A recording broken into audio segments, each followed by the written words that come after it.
धनगर समाजाच्या आरक्षणाच्या अंमलबजावणीच्या मागणीसाठी बसवनगर येथे आज सोमवार रोजी रास्ता रोको आंदोलन। पंढरपूर येथील धनगर समाजाच्या आरक्षणाच्या अंमलबजावणी व्हावी यासाठी समाजाकडून आमरण उपोषण सुरू आहे। या लढ्याला पाठिंबा देण्यासाठी आणि आरक्षणाची अंमलबजावणी व्हावी यासाठी सोलापूर विजयपूर या राष्ट्रीय महामार्गावरील बसवनगर येथे सकाळच्या दरम्यान सर्वपक्षीय प्रमुखांच्या नेतृत्वाखाली रास्ता रोको आंदोलन करण्यात आले। यावेळी भाजपाचे शहराध्यक्ष नरेंद्र काळे, काँग्रेसचे शहराध्यक्ष चेतन नरोटे, शिंदे गट सेना जिल्हा उपप्रमुख अण्णप्पा सतुबर, अर्जुन सलगर, भाजपाचे जिल्हा उपाध्यक्ष मळसिद्ध मुगळे, माजी सभापती अप्पाराव कोरे, समन्वयक अमोल कारंडे, राष्ट्रवादीचे बाळासाहेब बनगर, कृती समितीचे शेखर बंगाळे, माजी सरपंच सुभाष पाटोळे, श्रीमंत बनगर, माजी सरपंच आनंद देशमुख, राधाकृष्ण पाटील, प्रथमेश पाटील, हर्षवर्धन देशमुख, उपसरपंच भगवान वनमाने, शामराव हंडे, सरपंच अविनाश ठेंगणे, सुरेश टेळे, रमेश वाघमोडे, तमन्ना पुजारी, अप्पासाहेब चितापुरे, मकू शेंडगे, मळसिद्ध पुजारी, बाळासाहेब उत्तरे, बलराम पाटील, राजकुमार वनमाने, अप्पू वनमाने, बाळासाहेब शेंडगे, रायप्पा बन्ने, सुनील वनमाने, अनिकेत पाटील, चंद्रकांत देशमुख, राष्ट्रवादीच्या सरचिटणीस मीनाक्षी टेळे, अर्चना पाटील, शशिकला कसपटे, हुन्नूरसिद्ध शेजाळे, पप्पू वनमाने, हनुमंत वनमाने, कनप वडियार, यल्लप्पा वाघमोडे आदी उपस्थित होते। तर मुख्यमंत्री एकनाथ शिंदे नक्कीच आरक्षणाची अंमलबजावणी करतील याची खात्री आहे।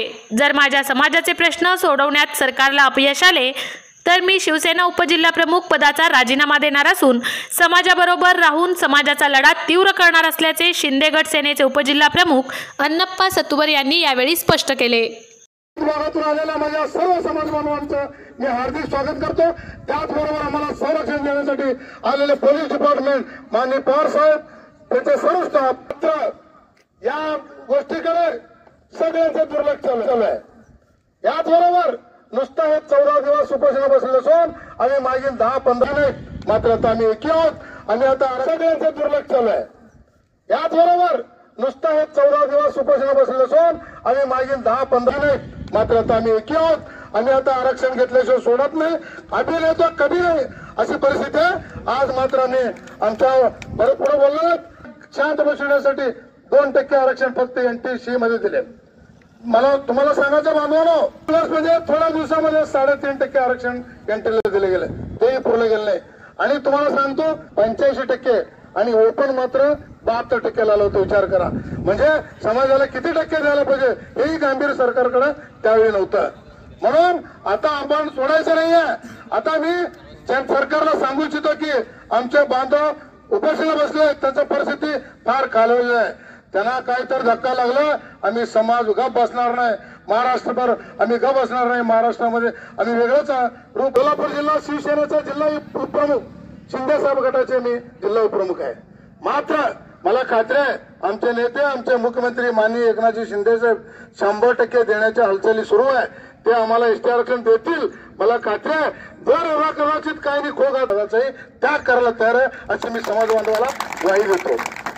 आणि दुसरी गोष्ट म्हणजे आम्हाला काय फार घटनेमध्ये तरतूद केलेलं आहे 36व्या नंबरवर।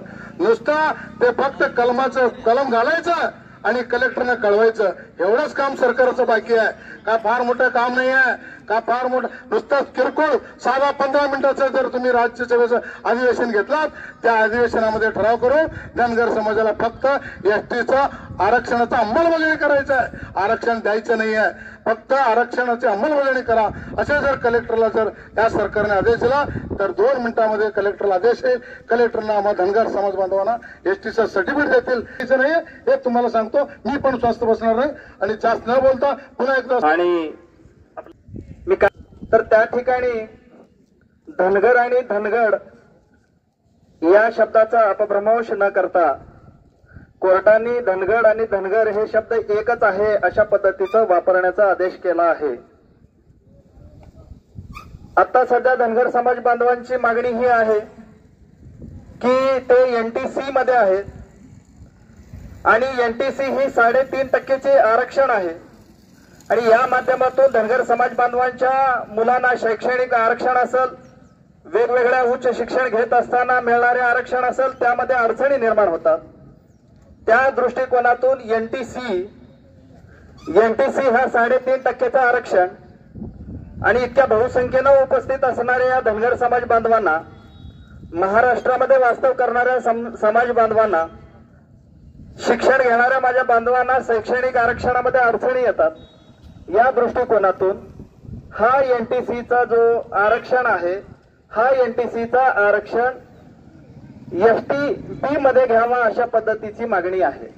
आज सध्या एसटीची जी आरक्षण आहे ते एसटीचं आरक्षण 7% आहे आणि त्याच्या असणाऱ्या एसटीच्या आरक्षणाला धक्का न लावता एसटी मध्ये असणाऱ्या इतर आमच्या महाराष्ट्रातील समाज बांधवांचं आरक्षणावर गदा न आणता जो एनटीसीचं 3.5% आरक्षण जे आहे तो एसटी मध्ये घेऊन एक स्वतंत्र आरक्षण जर दिलं, बाळूमामांचा या ठिकाणी एसटी मध्ये 7% एसटी मध्ये असणाऱ्या इतर समाज बांधवांवरती अन्याय न होता आमचं 3.5% एनटीसीचं जे आरक्षण आहे ते एसटी करावं, म्हणजे आम्हाला एसटीच्या सर्व आरक्षणाच्या जे सवलती आहेत आमच्या विद्यार्थ्यांना मिळतील, आमच्या समाजाला मिळेल, अशा प्रकारची जी मागणी आहे.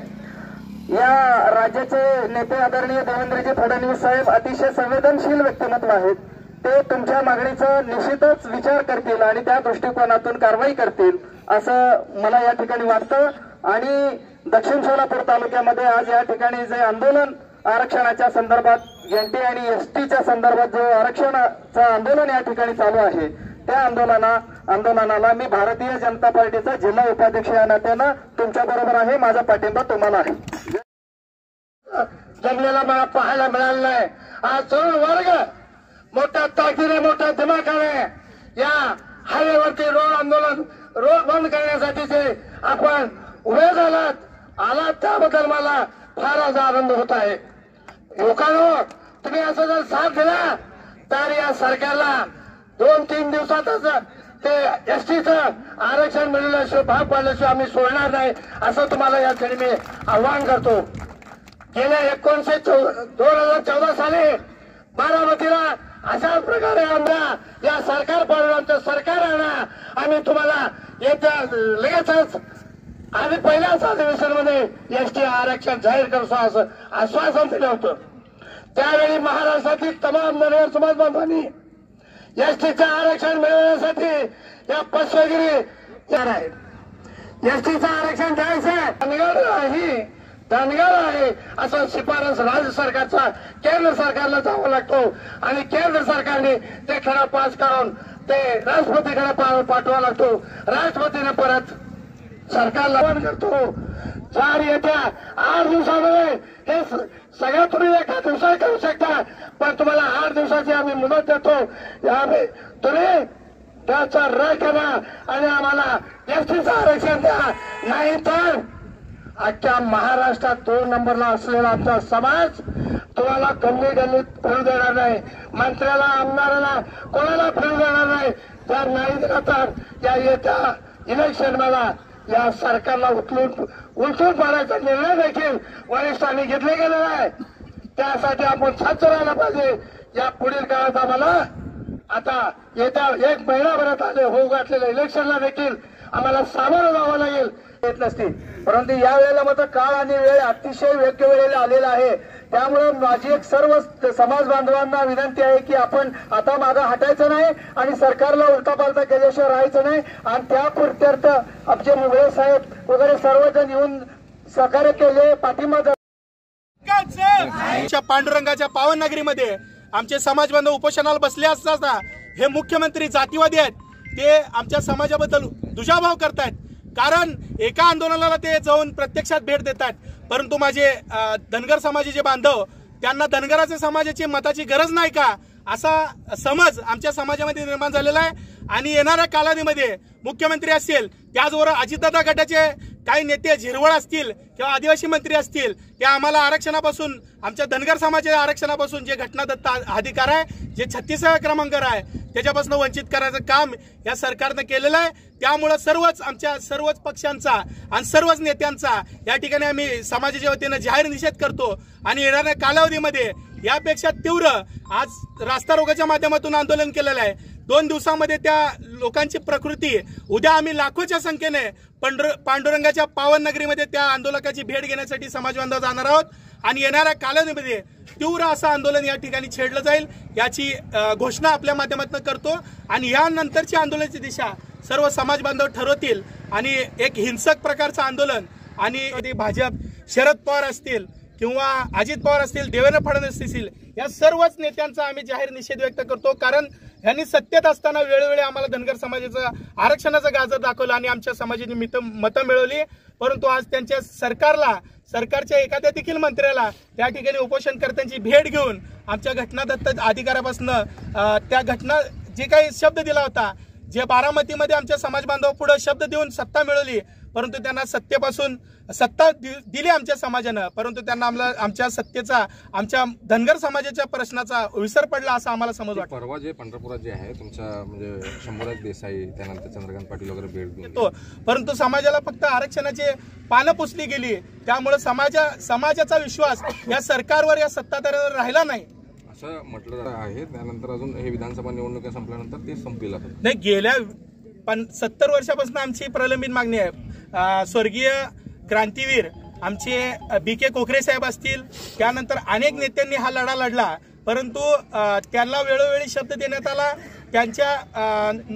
त्यांच्या आंदोलनाला तेवढा मनाव तेवढा फोडला जाईल याची सर्वस्वी जबाबदारी या प्रस्थापित नेते मंडळांची असेल. आज तुम्ही विचार करायला पाहिजे की गेल्या 8 दिवसापूर्वी आम्ही सुभाष देशमुख असतील किंवा इतर काही नेते मंडळी असतील यांच्या घरासमोर आम्ही आंदोलन केलं, परंतु त्यांची नैतिक जबाबदारी आहे त्या ठिकाणी जाऊन त्यांनी भेट दिली पाहिजे होती, परंतु त्यांनी भेट दिली नाही. त्याचा समस्त दक्षिण सोलापूर तालुक्यातील धनगर समाजाच्या वतीनं मी सर्वप्रथम एक समाजाचा एक कार्यकर्ता म्हणून या ठिकाणी निषेध व्यक्त करतो आणि येणाऱ्या कालावधीमध्ये आम्ही आमच्या मताद्वारे त्यांना योग्य उत्तर देऊ असं आम्ही विश्वास.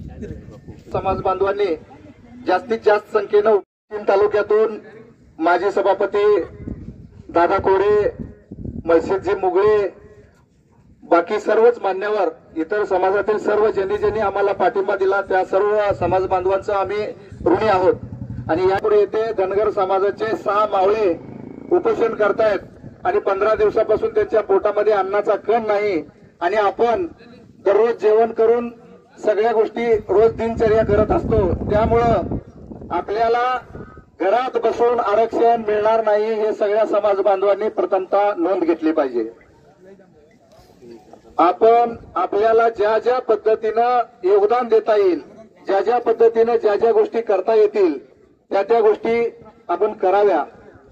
दुसरी बाजू मला या ठिकाणी सांगायची आहे, आपण धनगर समाजाच्या ST आरक्षणाची लढाई आपली अंतिम टप्प्यात आलेली आहे आणि मागच्या 8 दिवसामध्ये ज्या काही गोष्टी सरकार करतंय आणि ज्या गोष्टी मुवमेंट चाललेल्या आहेत, त्यामुळं महाराष्ट्रातल्या धनगर समाजाच्या पोरांचं सगळं लक्ष मुंबईच्या मंत्रालयाकडे लागलेलं आहे. GR काढण्यासाठी 3 दिवसामध्ये निर्णय घेतो हा असा त्यांचा रात्रीचा शब्द आहे. 11:30 वाजता मी स्वतः तिथे होतो आणि त्यांचा फोन आलेला. त्याच्यामुळं मी समाज बांधवाला पण काय गोष्टी राज्य सरकारच्या लेवलला चालू. दुसरी बाजू मला या ठिकाणी सांगायची आहे की आजपर्यंत धनगर समाजाचं आरक्षण कुणी अडवलं, कसं अडवलं, का अडवलं, तर हे याच्यामध्ये राजकीय मुद्दा महत्वाचा असून या महाराष्ट्रातल्या प्रस्थापित 268 घराण्यांनी धनगर समाजाच्या आरक्षणाला सगळ्यात मोठा खोडा घातलेला आहे आणि यांच्या राजधान्या, यांचं खालसं, यांचे विधानसभेचे मतदारसंघ मोकळे होणार आहेत आणि तिथे धनगराची तरणी बांध पोरं आमदार होणार आहेत.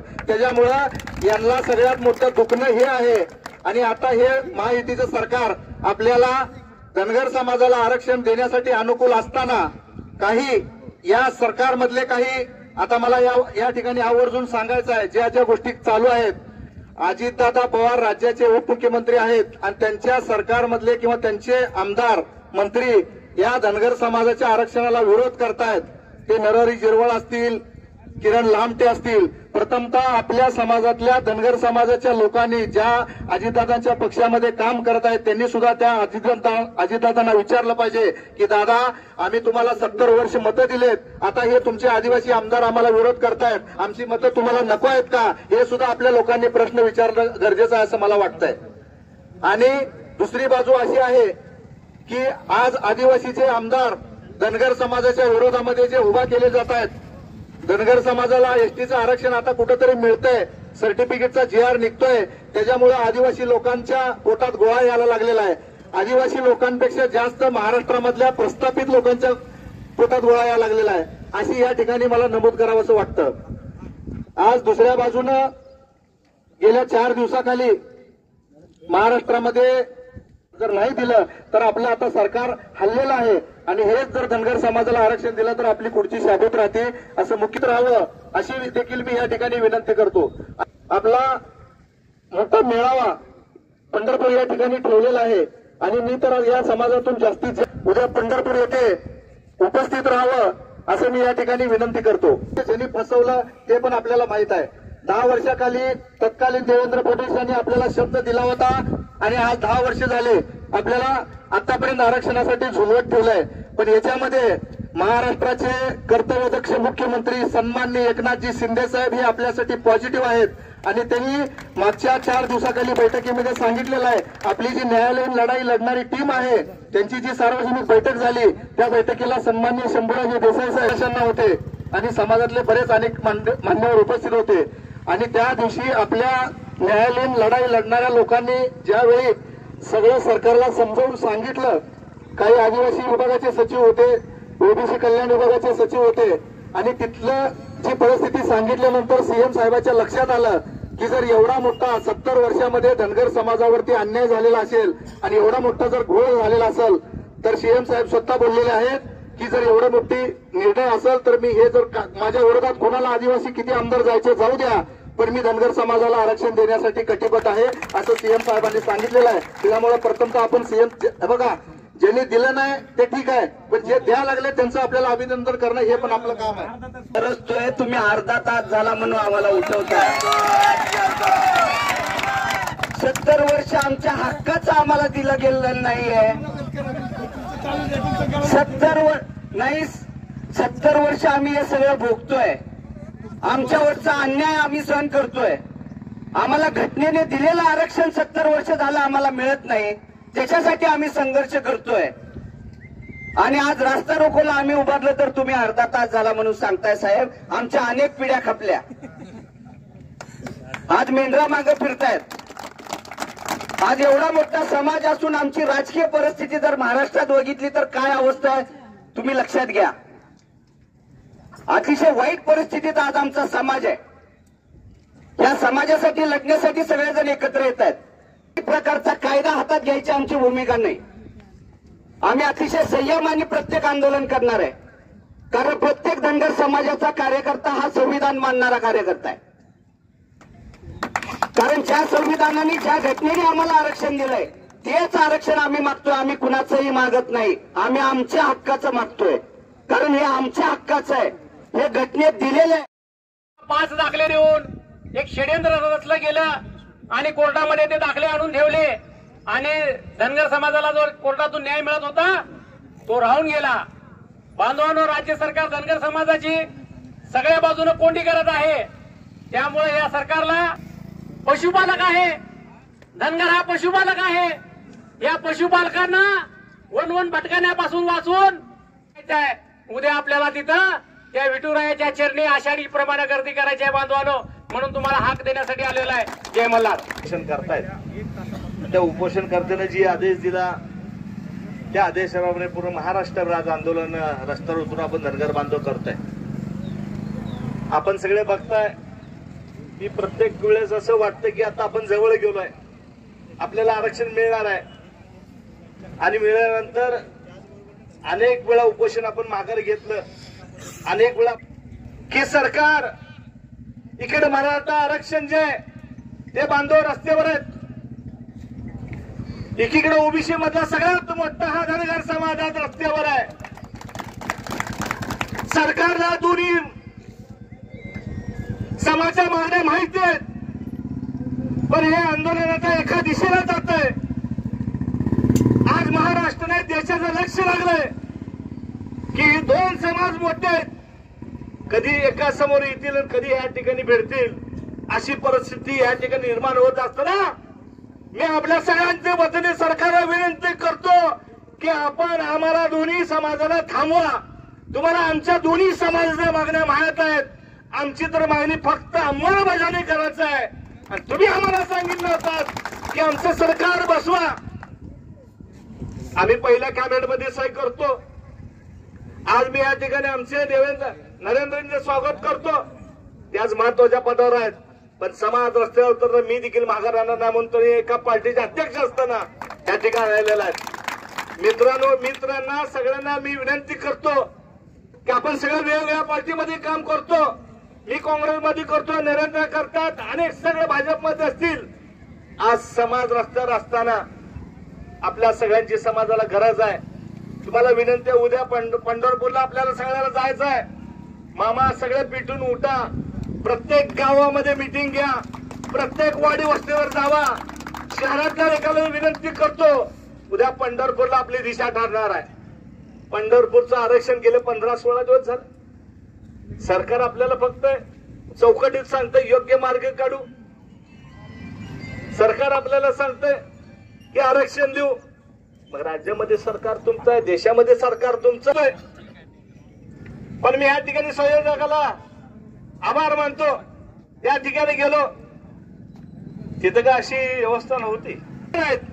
त्यांना झोपलेल्या लोकांना उठवा, रस्त्यावर आणा आणि आंदोलन जो पण मिळत नाही तो पण आता आपण थांबणार नाही अशी भूमिका आता सगळे आपण घेऊयात. आपला अधिक वेळ मी घेत नाही.